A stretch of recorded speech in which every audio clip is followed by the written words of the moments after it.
अमित शाह ने साफ कहा है कि आज ममता बनर्जी के नेतृत्व में बंगाल भ्रष्टाचार का केंद्र बन गया है और राज्य का विकास थम गया है।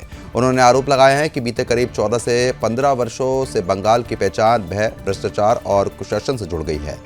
केंद्रीय गृह मंत्री ने कहा कि तृणमूल कांग्रेस की सरकार से बंगाल की जनता भयभीत और चिंतित है। उन्होंने ये भी कहा कि राज्य में घुसपैठ एक गंभीर समस्या है जिसे मौजूदा सरकार नियंत्रित करने में पूरी तरीके से विफल है। अमित शाह ने भरोसा दिलाया है कि यदि बंगाल में बीजेपी की सरकार बनती है तो गरीब कल्याण को सर्वोच्च प्राथमिकता दी जाएगी। उन्होंने कहा कि भाजपा सरकार में तेज विकास होगा और बंगाल में विकास की गंगा बहेगी।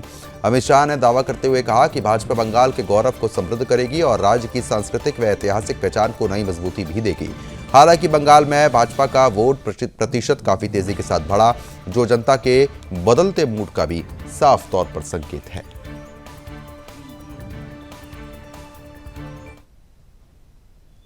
बनर्जी के नेतृत्व में भ्रष्टाचार के कारण पूरे बंगाल का विकास एक प्रकार से थम गया है।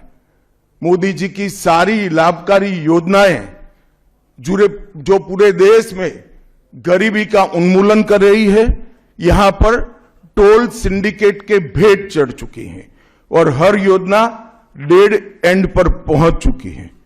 14 सालों से भय और भ्रष्टाचार ये बंगाल का पहचान बना हुआ है। बीजेपी सरकार का संकल्प 15 अप्रैल 2026 के बाद जब भाजपा सरकार बनेगी, बंग गौरव, बंग संस्कृति, उसके पुनर्जागरण की हम फिर से शुरुआत करेंगे।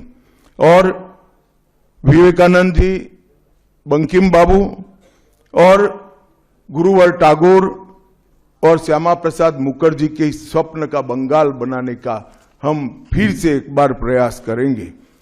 और आज मैं फिर से एक बार कहना चाहता हूं, भारतीय जनता पार्टी के लिए ये बंग भूमि बहुत पवित्र और बहुत मायने रखने वाली है, क्योंकि हमारी स्थापना, भारतीय जनता पार्टी की स्थापना, भारतीय जनसंघ की स्थापना यही बंग भूमि के बड़े नेता श्यामा प्रसाद मुखर्जी ने की है।